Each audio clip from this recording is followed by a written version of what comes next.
que leva alguém a se apaixonar? Tem gente que tenta explicar dizendo assim, são os olhos dela. É o jeito dele. Uma vez um cidadão me disse assim, é o conjunto da obra, se referindo à moça, né? Às vezes as pessoas tentam se livrar da paixão e não conseguem. Não parece algo irracional para você? Talvez até seja mesmo. Mas foi isso que eu lembrei quando li o texto de Ezequiel 16:8. Mais tarde, quando passei de novo por perto, olhei para você e vi que já tinha idade suficiente para amar. Então estendi a minha capa sobre você e cobri a sua nudez. Fiz um juramento e estabeleci uma aliança com você. Palavra do soberano Senhor, e você se tornou minha. Por que razão Deus amou o povo de Israel? Ele usa uma linguagem poética, apaixonada para dizer isso. Mas a gente não entende por que ele escolheu aquela gente para representar ele mesmo, ao vivo e a cores, para a humanidade. A gente não entende por que ele escolheu aquelas pessoas para representar o plano da salvação. E aí eu comecei a pensar, por que razão ele teria escolhido você e eu para participar do povo de Deus no século XXI? Será que os escolhidos têm algo de melhor, ou são mais dignos, ou têm mais potencial que o resto da humanidade? Um dia o profeta Elias se sentiu tão desesperado e tão desanimado que ele pediu a morte para Deus. Ele disse assim, não sou melhor do que meus irmãos antepassados. Pedir para morrer não é uma coisa boa, mas reconhecer que nós somos todos iguais diante de Deus é até necessário.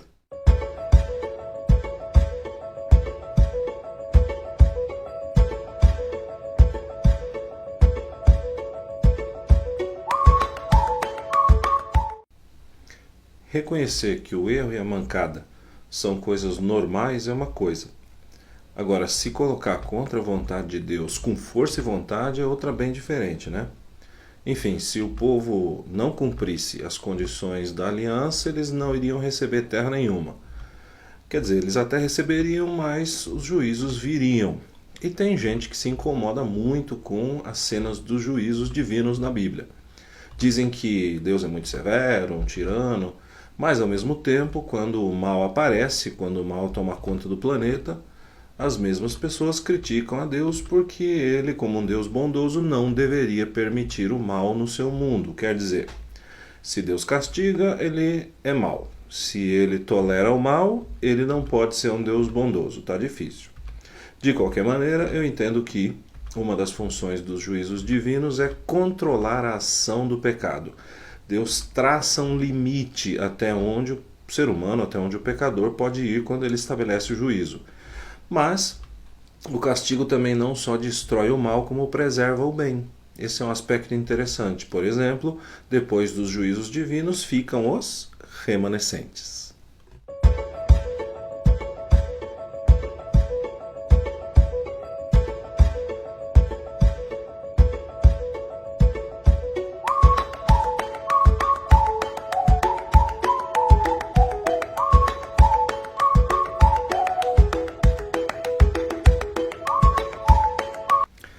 A história dos descendentes de Abraão obedece a um ciclo.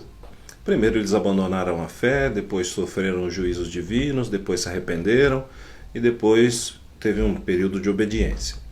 Isso fica mais claro se você ler com atenção o livro de Juízes. Mas o restante da história no geral é assim. Acontece que o ser humano nasce com uma disposição para o mal. Não dá para negar, que existem exemplos de bondade, de solidariedade na humanidade, isso existe mesmo. Mas quando eu olho para o que acontece no mundo assim, de forma geral e dentro do meu coração também, e aqui vai uma pequena confissão, eu começo a me perguntar se realmente a gente tem condições de seguir o plano divino sozinhos. Eu acho que não. Dá uma olhada no conselho de Pedro. Como filhos obedientes, não se deixem amoldar pelos maus desejos de outrora, quando viviam na ignorância. Mas, assim como é santo aquele que os chamou, sejam santos vocês também em tudo o que fizerem, pois está escrito, sejam santos porque eu sou santo. Uma vez que vocês chamam Pai aquele que julga imparcialmente as obras de cada um, portem-se com temor durante a jornada terrena de vocês, pois vocês sabem que não foi por meio de coisas perecíveis como prata ou ouro que vocês foram redimidos da sua maneira vazia de viver, que lhes foi transmitida por seus antepassados, mas pelo precioso sangue de Cristo, como de um cordeiro sem mancha e sem defeito. 1 Pedro 1, 14 a 19. Então faz o seguinte, dá uma lida de novo no texto com atenção e veja a sequência do pensamento, do raciocínio. Primeiro, os maus desejos podem moldar a gente, veja o verso 14, e depois foram os nossos antepassados ou os nossos pais que nos transmitiram esse modo vazio de se viver. E Pedro não discute se nós recebemos essa herança maldita pela genética ou pelo exemplo. Embora eu vou ser honesto, eu acredite que essas duas coisas funcionam juntas. Enfim, decidir viver como quem foi salvo por Jesus não é natural em nós. Exige fé, entrega, esforço, entre outras coisas.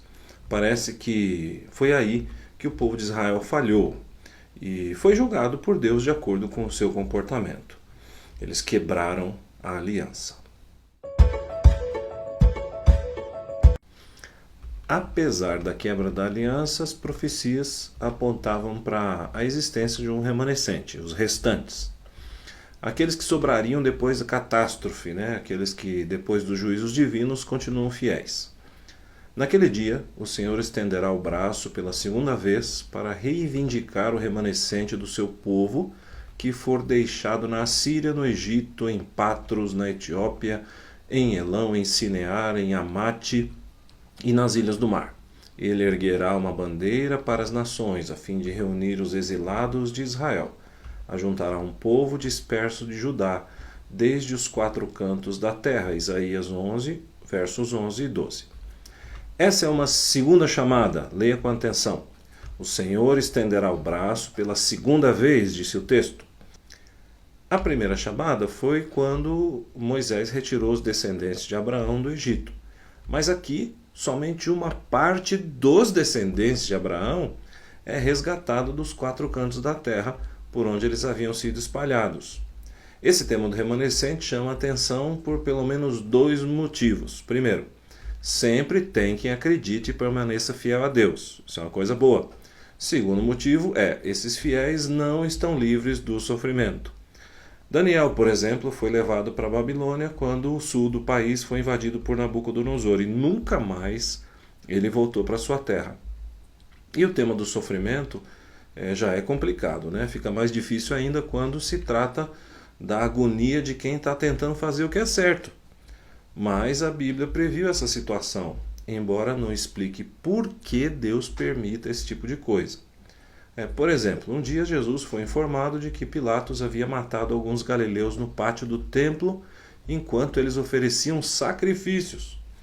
Pela resposta de Jesus, a gente tem uma impressão de que quem contou a história acreditava que o sofrimento era uma espécie de punição divina pelo pecado. Mas, na opinião de Jesus, não necessariamente. Jesus respondeu assim, vocês pensam que esses galileus eram mais pecadores que todos os outros por terem sofrido dessa maneira? Eu lhes digo que não, mas se não se arrependerem, vocês também perecerão. Lucas 13, os versos 2 e 3. Em outras palavras, não julgue quem sofreu.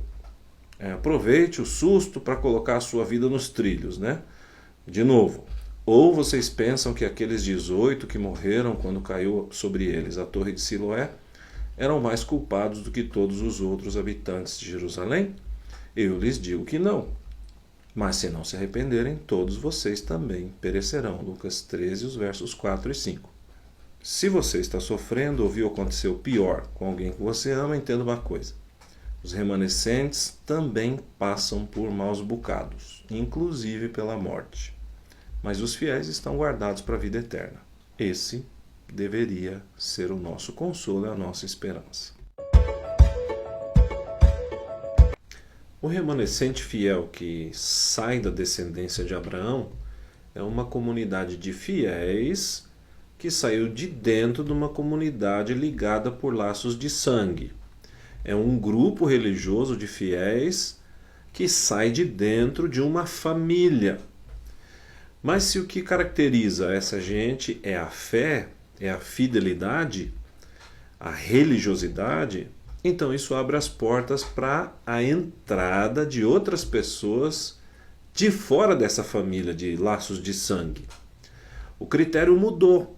O povo do concerto não se forma mais pelos laços familiares com Abraão, mas pelo laço de fé na promessa. Noutras palavras, não são os filhos naturais que são filhos de Deus, mas os filhos da promessa é que são considerados descendência de Abraão. Romanos 9:8. De nada vale ser circuncidado ou não. O que importa é ser uma nova criação. Gálatas 6:5. Ser uma nova criação, ser filho ou filha da fé, significa que todas as barreiras deveriam ser removidas. Deveríamos estar todos em todas as partes do planeta unidos em Jesus e unidos uns com os outros. Fácil de falar, difícil de praticar ou de viver. Mas esse é o objetivo de Cristo para o Israel espiritual. Só assim a gente pode representar a Deus de maneira correta. Que Deus nos ajude.